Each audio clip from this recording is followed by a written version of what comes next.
баяғы заманда бидайдың түбінен бастап масағы шығады екен. Сөйтіп бір күні бір әйелдің баласы дәрет бұзыпты. Сөйтіп оның құйрығын сүртуге бидайдың басын үзіп алып, сонымен сүртеді. Алла соған ашуланып, жұртшылық әкеледі. Сол жұртшылық. Сонда ит не депті? Сонда ит бүйтіп жалыныпты. Алла менің нәсібемді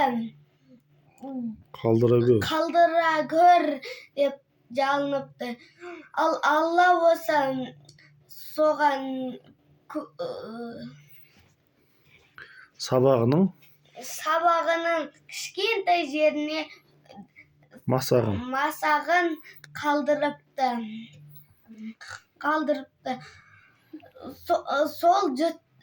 Содан кейін итті бізді жұртшылықтан аман қалдырды деп итті 7 қазынаға кіргізіпті.